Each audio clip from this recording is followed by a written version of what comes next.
ಮೈಸೂರಿನಲ್ಲಿ ಇವತ್ತು ಇಸ್ಪೀಟ್ ದಂಧೆಗಳು ನಡೀತಾ ಇದ್ದಾವೆ. ಎಲ್ಲಿ ನೋಡಿದ್ರು ಕೂಡ ಇಸ್ಪೀಟ್ ಅಡ್ಡಗಳು. ಏನು ಮಾಡ್ತಾರೆ ಪೊಲೀಸರು? ಇಲ್ಲಿ ಬಂದು ಮಿನಿಟ್ಟಿಗೆ 50 ಲಕ್ಷ 60 ಲಕ್ಷ ಕೊಟ್ಟು ಬಂದಿರೋನು ಅಲ್ಲಿ ಇಸ್ಪೀಟ್ ದಂಧೆ ನಡೀತಾ ಇದೆ ಅಂತೇಳಿ ಅಲ್ಲಿ ರೈಡ್ ಮಾಡೋಕ್ಕೆ ಹೋಯ್ತು ಅಂತಂದರೆ ಅದು ಕೂಡ ಯಾವನೋ ರಾಜಕಾರಣಿಗೆ ಅವನ ಕಡೆಯಿಂದ ಫೋನ್ ಮಾಡಿಸ್ತಾರೆ. ಅವಾಗ ಏನು ಮಾಡಲಿಕ್ಕಾಗುತ್ತೆ? ಇವತ್ತು ಇಡೀ ಮೈಸೂರಿನಲ್ಲಿ ಇವತ್ತು ಮಟ್ಕ ಇಸ್ಪೀಟ್ ದಂಧೆ ನಡೀತಾ ಇದೆ. ಹಾಗಾಗಿ ಕೊಲೆಗಳು ಜಾಸ್ತಿ ಆಗ್ತಾ ಇದ್ದಾವೆ.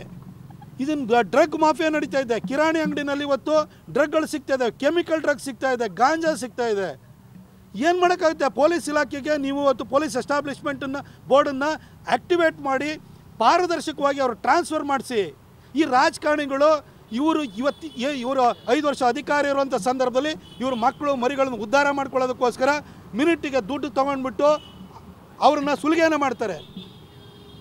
ಇದರಿಂದಾಗಿ ಇಡೀ ಪೊಲೀಸ್ ಇಲಾಖೆಯ ಆತ್ಮಸ್ಥೈರ್ಯಕ್ಕೆ ಹೊಡೆತ ಬಿದ್ದಿದೆ.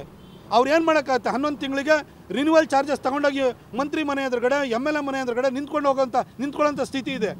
ಹಾಗಾಗಿ ಅವ್ರು ಏನು ಮಾಡೋಕ್ಕಾಗುತ್ತೆ?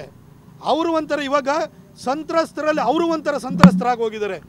ಅತಿ ಹೆಚ್ಚು ದೌರ್ಜನ್ಯ ಇವತ್ತು ಪೊಲೀಸ್ ಇಲಾಖೆ ಮೇಲೆ ನಡೀತಾ ಇದೆ. ಹಾಗಾಗಿ ನಾನು ಪೊಲೀಸ್ ಇಲಾಖೆನ ದೂರಕ್ಕೆ ಹೋಗಲ್ಲ.